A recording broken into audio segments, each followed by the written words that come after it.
दोस्तों आप सभी का स्वागत है हमारे YouTube चैनल में। आज मैं आपको सुनाने वाला हूँ एक प्रेरणादायक कहानी। सबसे बड़ा मूर्ख कौन। एक राजा ने अपने मंत्री को एक सोने का डंडा देकर कहा, जो भी व्यक्ति तुम्हें तुमसे ज़्यादा मूर्ख दिखाई दे उसे सोने का डंडा दे देना, क्योंकि ये डंडा सिर्फ मूर्खों के लिए ही बना है। मंत्री डंडा लेकर चल पड़ा।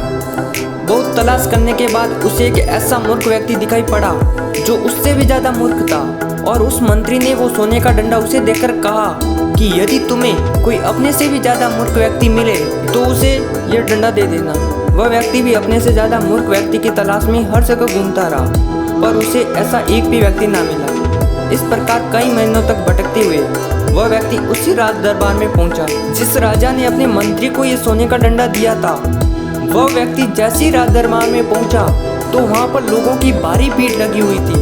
तभी वह व्यक्ति उस सोने के डंडे को अपने थैले में डालकर राजा से मिलने पहुंचा तो उसने देखा कि राजा तो बहुत ज़्यादा बीमार पड़ा था और वैद्य जी उसकी नब्ज देख रहे थे। तभी राजा ने सभी लोगों से कहा कि मेरा अंत समय आ चुका है, अब मैं संसार को छोड़कर जा रहा हूँ। तभी उस व्यक्ति ने राजा से कुछ पूछने की आज्ञा मांगी। राजा ने कहा, पूछो, आज्ञा है, मगर जल्दी पूछो। फिर उस व्यक्ति ने पूछा कि महाराज, आपकी सेना, हाथी, घोड़े और जो राज्य आपने कई राजाओं और लोगों को मारकर जीते हैं, वह उन राजाओं से जीता हुआ सोना, चांदी, हीरे, मोती, इन सब का क्या होगा। तभी राजा की आंखों में आंसू आ गए और कहा कि ये सब अब मेरे किसी काम के नहीं, ये सब यहीं रहेंगे।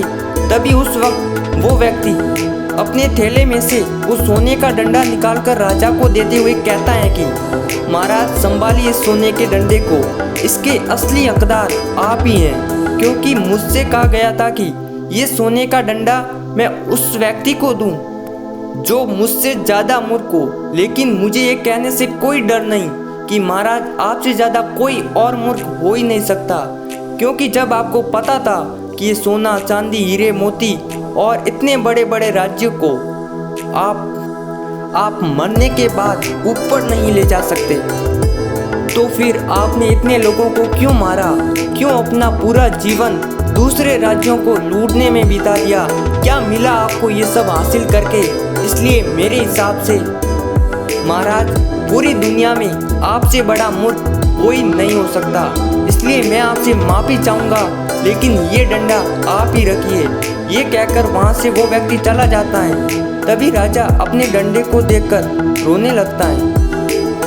उसने मन ही मन सोचा कि वास्तव में दुनिया का सबसे बड़ा मूर्ख मैं ही हूँ, क्योंकि मैंने बुरे कर्म तो बहुत किए मगर अच्छा कर्म मैंने एक भी नहीं किया।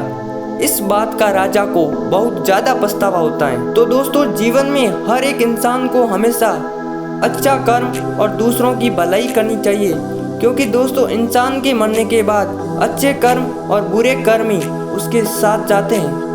Subscribe please.